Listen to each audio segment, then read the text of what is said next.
Hey everybody, Navball here. Going to give you just a very brief tutorial in Kerbal Space Program. Today we are going to cover how to read the Navball. Now if you're wondering what the Navball is or why this is even important, this is the Navball right down here. So you can tell you've got your throttle on the left hand side, which you see I've got fully throttled up. And on your right hand side you've got your G-forces, which as of version 0.22 is really pretty inconsequential. Alright, so blue is good. Blue means sky. Sky is good when you have a rocket. This little V thing here, this indicates where your ship is currently pointed. Note this does not mean this is where your ship is currently headed, but it means it's where your ship is currently pointed. And we're going to go ahead and launch here, and I'll explain a little bit more as we launch. Alright, so if you'll notice, we now have a green circle with a line coming out of the top. And then it is currently covered up by the attitude indicator. There are two more green lines coming out of the sides. To eject. That is the wrong thing that I ejected. Okay, whatever. That is your total velocity indicator, and it is basically showing you where you need to go. Not where you need to go, where you are currently going. So you can have your rocket pointed 90 degrees to the right, but if you still have a whole lot of upward momentum, your total velocity indicator is going to be pointing you straight up. So follow me as I bank my rocket here to the right. Now I'm coming down to about 45-50 degree angles of bank on my attitude indicator, but if you notice my total velocity indicator right here is showing, oh, I would say that's about 70 to 80. Actually, it says 60 if you look real close right there. So that's 60, that's 50. So I'm just now getting to be about 50 degrees of bank. If you notice as well, it takes more time. So if I move my indicator, or if I move my ship, my attitude indicator here will move, but it takes time for my total velocity indicator to reflect that change because it is required to change your velocity. So I'm going to go ahead and keep this coming down here.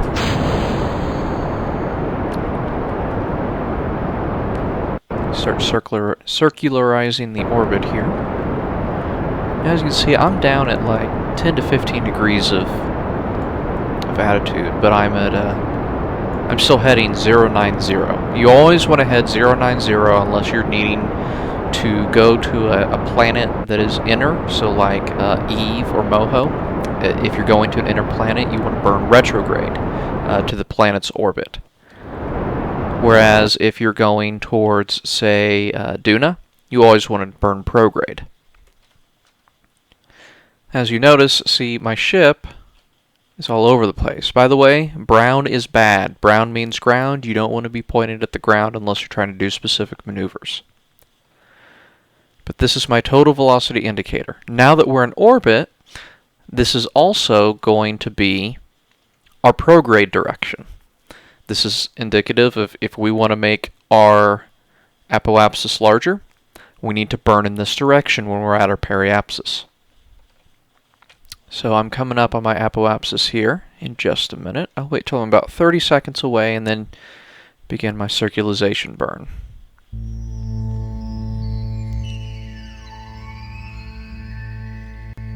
This is a little bit higher than I normally like. Whoops. But that's okay. We'll work with it. I'm going to try and go ahead and get down here right at the equator and get this burn going.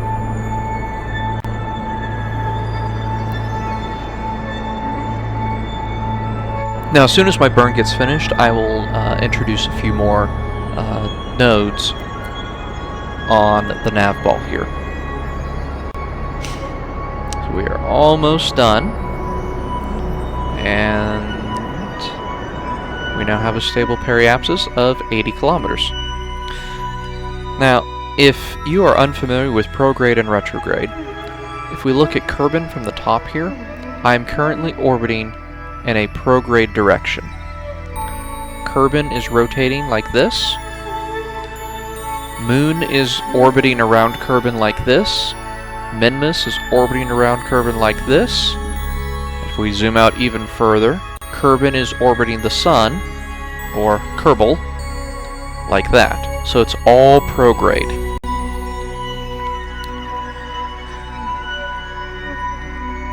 Now, as you can see, I went ahead and rotated my ship around, and this different little icon down here indicates a retrograde direction. Anytime that you're in an orbit and you need to lower your orbit, say to land, you always want to burn in a retrograde fashion. Now, one thing to note is that if my orbit was retrograde, I would currently be facing in a prograde direction. So basically what that means is prograde is the direction of your orbit. So if we're orbiting around to the right, so counterclockwise, if I burn in a direction that's going to continue taking me around to the right, that's going to be a prograde. If I'm orbiting from left to right, so in a clockwise fashion, around from the left, and I burn in a prograde direction, that's going to bring me around the other way. It can get a little bit confusing, but if you use these prograde and retrograde symbols, it makes it a lot easier. So basically, if you want to increase your apoapsis, achieve escape velocity, you need to burn prograde. If you want to decrease your periapsis, or decrease your apoapsis, or you want to land on a surface, you want to burn retrograde. Prograde means go faster, retrograde means go slower. And remember, because it's orbital mechanics, anything that you're doing, say, on this side of the planet, is going to have an effect on this side. You're not going to immediately hit the brakes and fall to the surface. You got to burn all of this other velocity off first. Alright, now we're going to cover nodes very briefly.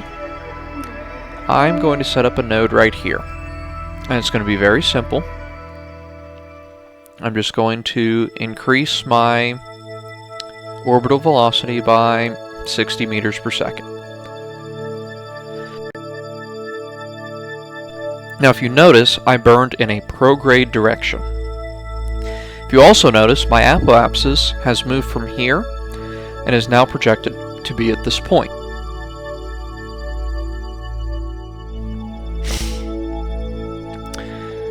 This again goes back to the whole whatever you do on one side of the planet affects on what happens on the other side. I'm sorry, not the planet, the orbit. Whatever you do on one side of an orbit happens on, or affects the other side of the orbit. So if you notice, I'm only increasing my velocity by 62.7 meters per second, but I'm adding, like 80 kilometers to my orbit, which really, truly to me is pretty cool. So let's go ahead and bring our ship around. And you'll notice we have a new indicator here. This is our node indicator.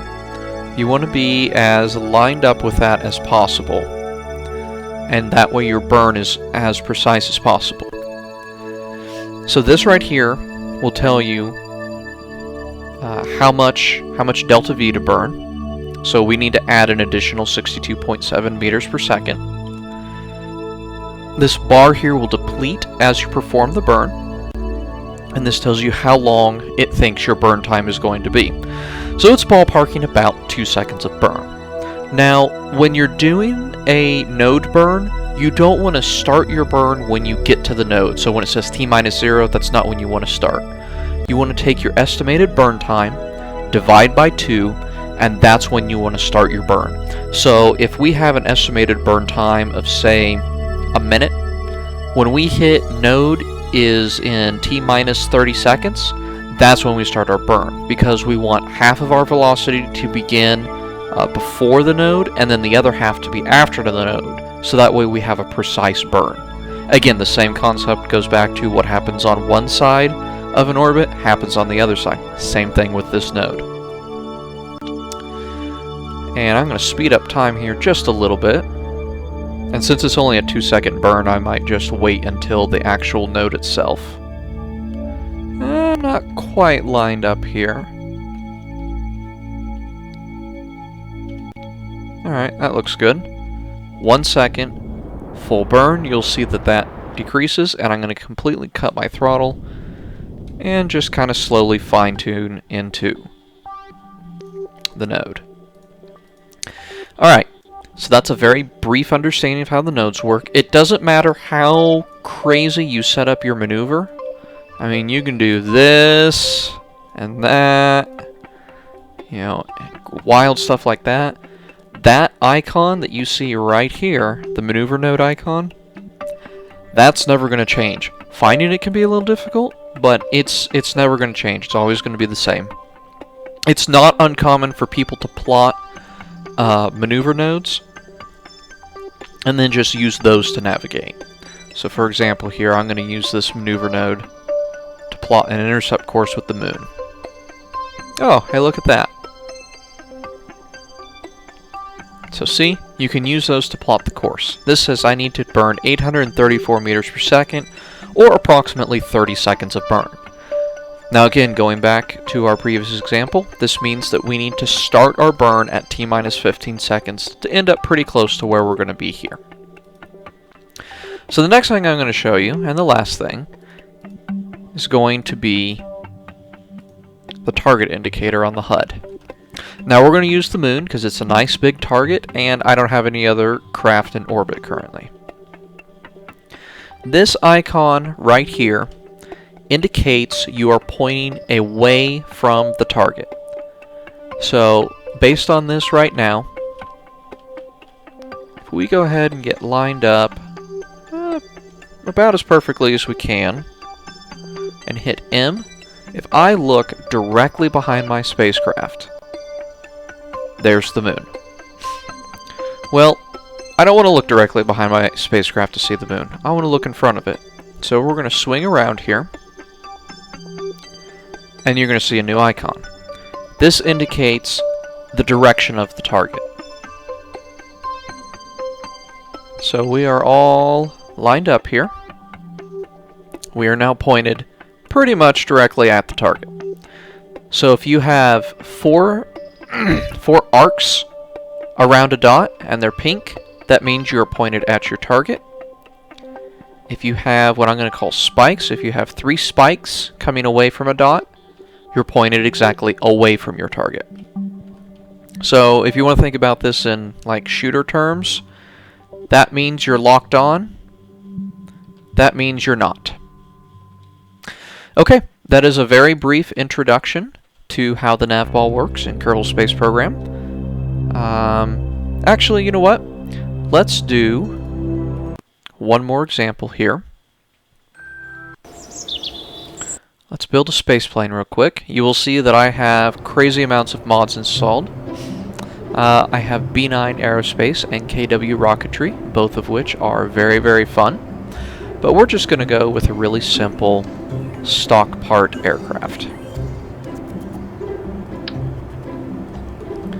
And I'm also going to laugh if I completely destroy this thing on my attempt to tutorial it. Alright. Get us some wings here.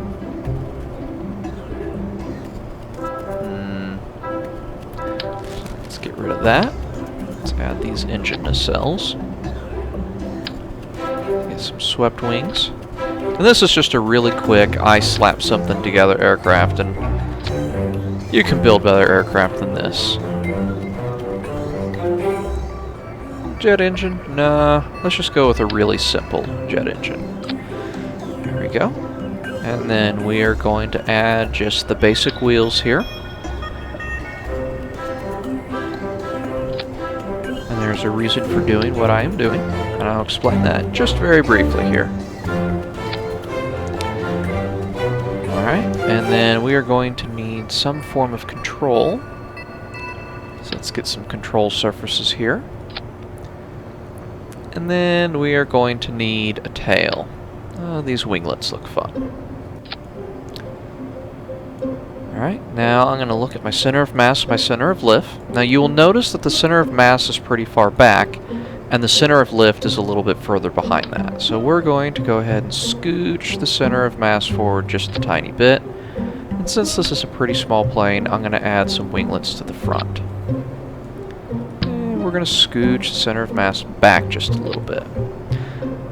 Now, I tried to position my wheels here, so that way they are just behind the center of mass.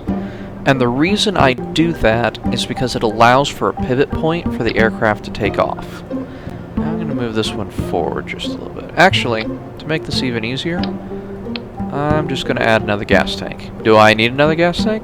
No, not really, but, you know, why not? Alright, so there we go. There's that.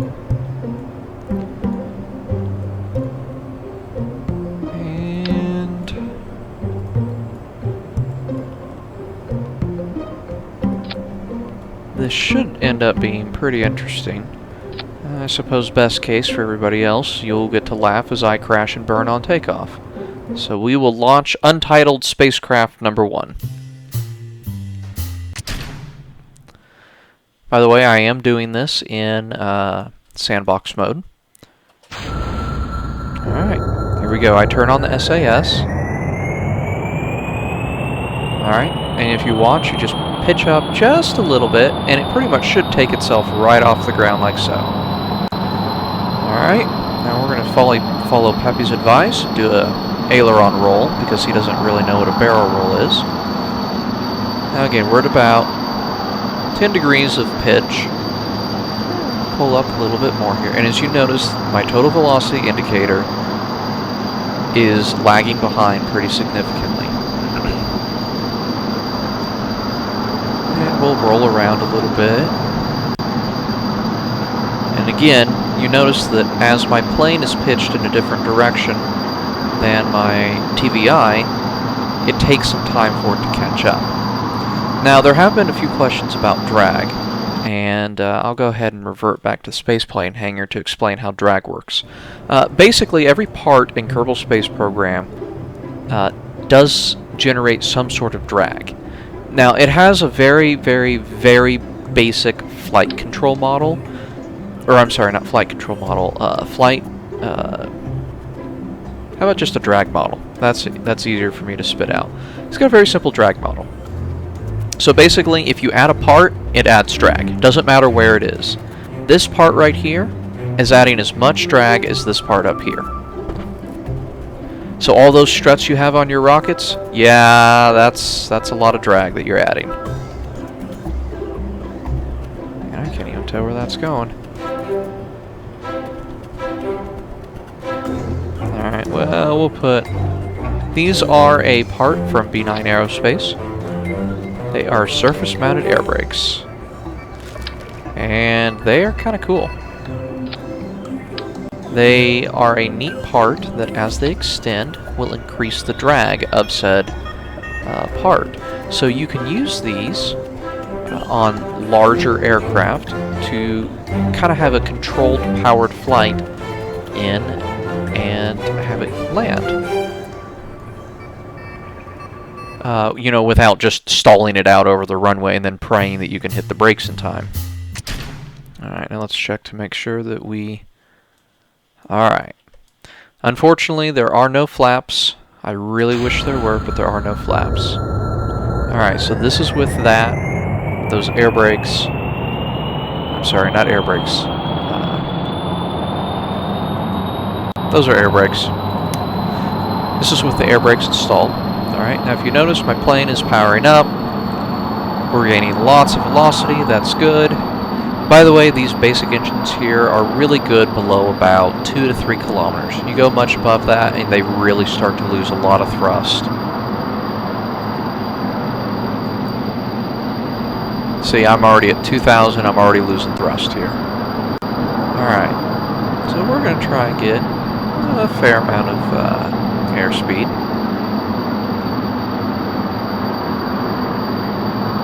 Alright, now watch what happens when I slap out the air brakes. Alright, yeah, we lose speed really quickly because each of these is generating 40 drag, which is a lot of drag. But as soon as I pull them back in, not so much a big deal. Now I'm going to turn off my SAS. Watch what happens when I deploy my air brakes. Whoa! Yeah, you go flipping end over end if you do it wrong, I guess, right? I don't know. Basically what happens is because there is more drag on the top of the aircraft than there is on the bottom, you tend to get an effect where your aircraft is going to flip. I don't remember exactly what the term is called. I should have paid more attention when I took my flying lesson. But basically, you have more drag on the top, which will allow your aircraft to start flipping. Now we're coming in at about 170 meters per second, which is way too fast for a landing here.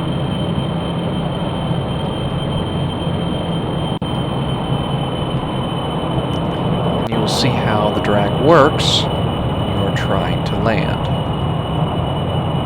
I'm shooting for minus 3, but that's not going to work. So see, I dropped out the speed brakes there. I just had a whole lot of velocity that I just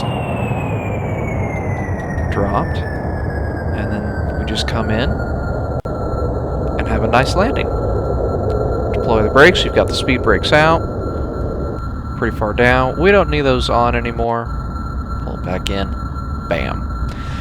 That was a very off-the-cuff, very basic demonstration of a lot of the basics of Kerbal Space Program.